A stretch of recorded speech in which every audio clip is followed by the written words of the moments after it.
বাংলাদেশ জাতীয়তাবাদী দল বিএনপির ভারপ্রাপ্ত চেয়ারম্যান জনাব তারেক রহমান সাহেবের নির্দেশনা অনুযায়ী আমরা এই পূজা মণ্ডপ পরিদর্শন করতে এসেছি। আমরা আমাদের প্রতি নির্দেশনা আছে আমরা যেন প্রতি পূজা মণ্ডপে যাই, প্রতিটা ক্ষেত্রে খবরাখবর নেই, আইন শৃঙ্খলা বিষয়সহ সব বিষয়ে যাতে আমরা খোঁজখবর নিই, যাতে করে সনাতন ধর্মের অনুসারীরা তাদের এই সবচাইতে বড় দুর্গোৎসব এটা যাতে নির্বিঘ্নে আনন্দমুখর পরিবেশে উদযাপন করতে পারেন, এই জন্য আমরা সার্বক্ষণিক তাদের সহযোগিতায় আছি। আমাদের চেয়ারম্যান জনাব তারেক রহমান আমাদেরকে নির্দেশনা দিচ্ছেন, তোমরা সার্বক্ষণিক পূজা মণ্ডপ সবগুলো সহযোগিতা করবে যাতে করে এই পূজা উদযাপনটা নির্বিঘ্ন হয় এবং আনন্দমুখর পরিবেশে হয়। হ্যাঁ, আপনারা জানেন আমি বিএনপি থেকে রাজশাহী 5 পুঠিয়া দুর্গাপুর আসনে ধানের শীষের মনোনয়ন প্রত্যাশী।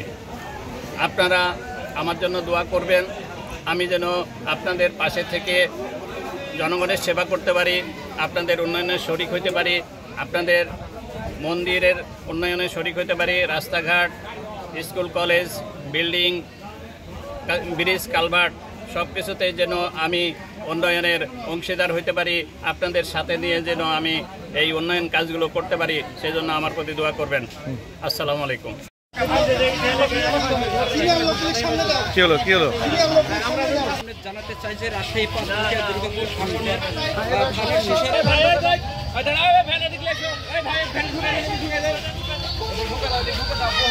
আসেন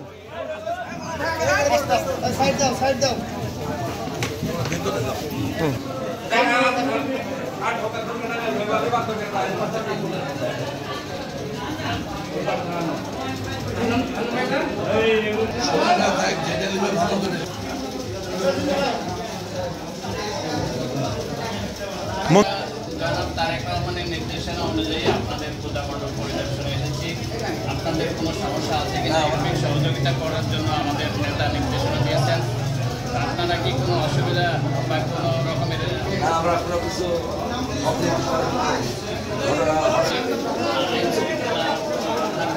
শৃঙ্খলা কমিটি গঠন করে দিয়েছেন?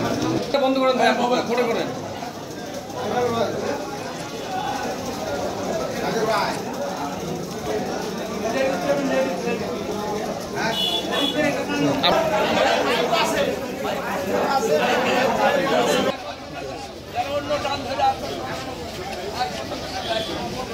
ভ্যান দিছে ভ্যান।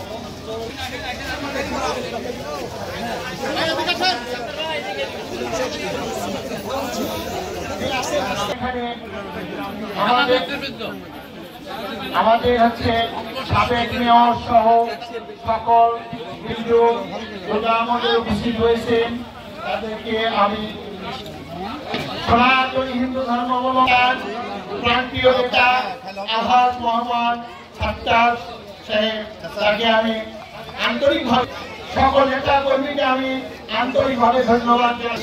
আজ আমাদের হিন্দু বৌদ্ধ খ্রিস্টান কল্যাণ, যাই হোক আপনাদের সামনে কিছু